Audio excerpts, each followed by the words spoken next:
Paisible, à la fraîche, décontracté du... Oups, un moment d'égarement. Alors aujourd'hui, Laurent, tu vas reprendre ta cible préférée, FTX, et non plus, tu vas pas nous faire une chronique, mais tu vas nous raconter une fable. Alors, que nous raconte le premier livre de ta fable ? Maître Bankman sur une île perchée tenait en son bec une idée. Fin mathématicien et bandit à ses heures, voici ce qu'il avait remarqué. Une drôle d'anomalie sur le marché crypto lui permettait d'acheter des bitcoins aux US et de les revendre plus cher à Tokyo. Chaque journée qui passait lui rapportait ainsi 10% de la somme qu'il avait investie. De milliers en millions, notre frisé gredin accumula bien vite un conséquent butin dans les caisses de sa boîte Alameda Research, située aux Bahamas. Pour tout dire, c'est la classe. C'est alors qu'il souhaita être plus ambitieux. Qu'est-ce qu'un unique fromage, après tout, à ses yeux, lorsque l'on peut avoir la planète à ses pieds, hein ?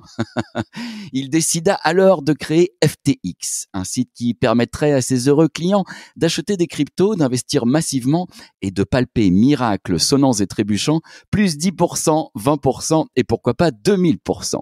Mais cette promesse juteuse comportait-elle des risques ? Point du tout, mon ami, répondait FTX. Tes fonds sont garantis, foi de Panoramix. Notre formule magique est reconnue de tous.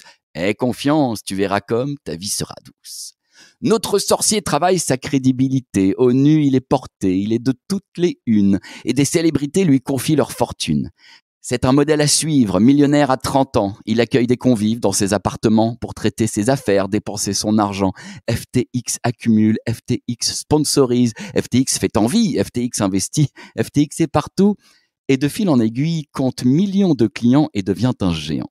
Mais ça ne s'arrête pas là, car l'homme est généreux. C'est ce qu'il veut qu'on croie. C'est dans son plan de jeu.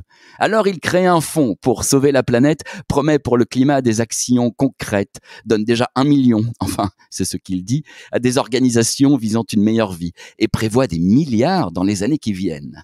Tel un samaritain, il aide ses prochains entrepreneurs, politiciens et activistes. Et les vlogueurs séduits qu'il invite à Nassau les riches en bienfaiteurs dans toutes leurs vidéos, car comble de l'altruisme, le talentueux minot veut donner sa fortune tout entière, comme c'est beau. Comme le disait Coluche, bien mal acquis ne profite qu'après, non ?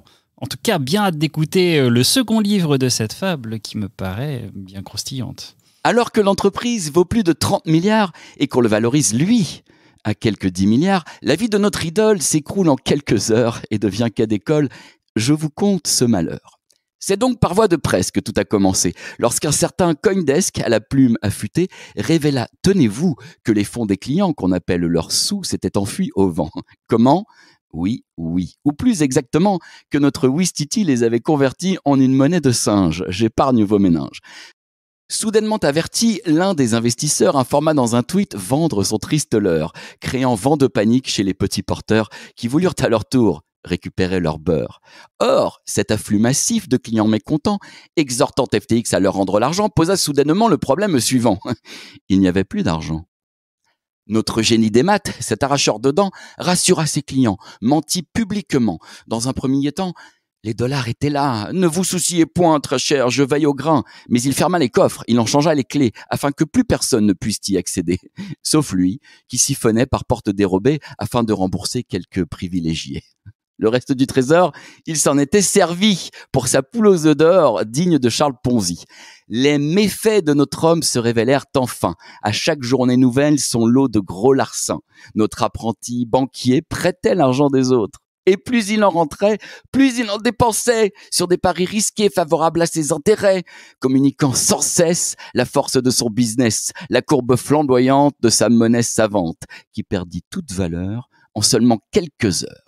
L'on découvrit alors les vrais visages des imposteurs, Maître Bankman et sa compagne Caroline. Leurs mœurs légères, drogues et parties fines ont bel et bien plumé des millions d'usagers. Imposteur, plumeur, mais alors du coup, quelle est la morale de cette belle fable ? Cet univers unique, où rien n'est régulé, rappelle, mais un peu tard, qu'il ne faut point confier qui de nos intérêts, qui de notre confiance aux inconnus en short, aux gourous des finances.